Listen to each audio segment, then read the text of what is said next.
Kita menang nih untuk yang kedua kali di Iya. bawah naungan Indra Syafri. Seperti apa Bung melihat performa tim U19 kita malam ini? Iya, Indonesia beruntung ya bisa menciptakan satu-satunya gol lewat Jens Reven tadi di babak pertama. Di babak kedua bikin jantung hampir mau copot karena 20 menit terakhir terutama Thailand betul-betul mendominasi jalannya pertandingan. Dan ya kita juga beruntung karena akhirnya pemain-pemain kita di lini pertahanan terutama ya tampil begitu tenang ya, sehingga mereka selalu mampu untuk bisa meng-clearance serangan-serangan yang dilancarkan oleh Thailand. Tapi yang jelas bahwa kemenangan ini sangat luar biasa. Kemenangan yang kedua bagi Indonesia di Under 19 di ajang AFF ini, Mbak. Nah, kalau melihat dari penampilan tim U19 sampai sejauh ini, sebetulnya apa kemenangan-kemenangan ini apakah itu tadi kan Bung Kesit mengatakan beruntung atau memang saat ini kita melihat tim U19 ini berkembang dengan baik di bawah naungan Coach Indra? Iya, justru di semifinal dan final ini sebenarnya Indonesia menemui lawan yang sesungguhnya ya. Di semifinal menghadapi Malaysia, kemudian di final menghadapi Thailand. Di ajang fase grup, saya pikir Indonesia praktis menghadapi lawan-lawan yang tidak begitu kuat ya.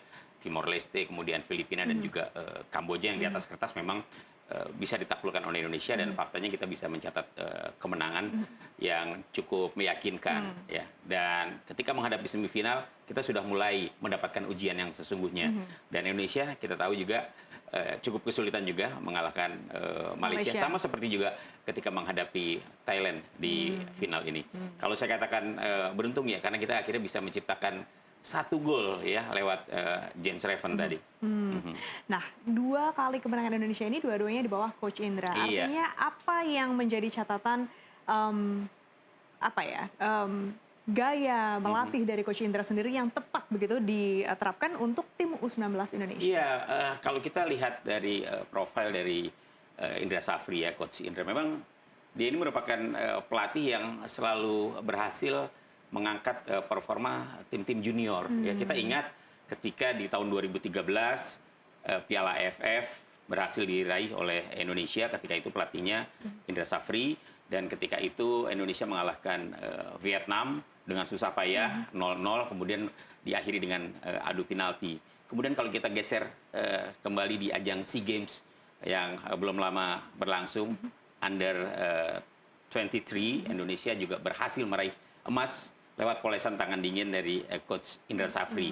Ya, setelah 32 tahun Indonesia akhirnya bisa meraih medali emas SEA Games.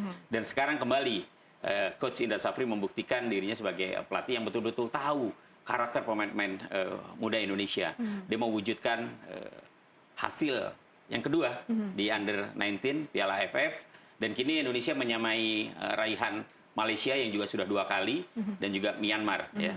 Kalau Thailand sudah 5 kali, Australia juga sudah 5 kali. Kemudian satu hasil lagi itu Vietnam. Apakah artinya kita bisa melihat dari penampilan terakhir nih dari U19 ada prospek yang cemerlang begitu dari tim ini untuk kedepannya masuk ke kategori usia selanjutnya dan ke senior, ke tim senior? Iya, ini adalah pemain-pemain yang bisa menjadi cikal bakal untuk pemain-pemain under 23 ya, U21, U23 ya. Kalau kita lihat ada nama-nama seperti Alvarizzi Buffon ya, dia adalah pemain Borneo yang juga sudah sering tampil di ajang Liga 1, pemain muda potensial di lini pertahanan. Kemudian juga ada Kadek Arel di lini pertahanan, pemain Bali United ya. Ada Arkan Kaka, pemain Persis Solo yang walaupun malam ini kurang begitu menggembirakan penampilan ya, tapi Arkan Kaka menjadi pemain yang juga punya prospek cerah. Ada Doni Tripamungkas, pemain asal Persija Jakarta. Ada juga Iqbal Gwijangge di lini pertahanan. Jadi memang prospek pemain ini saya pikir kedepannya akan sangat baik kalau mereka terus dibina secara kontinu, diberikan kesempatan untuk tampil bersama klubnya di ajang liga.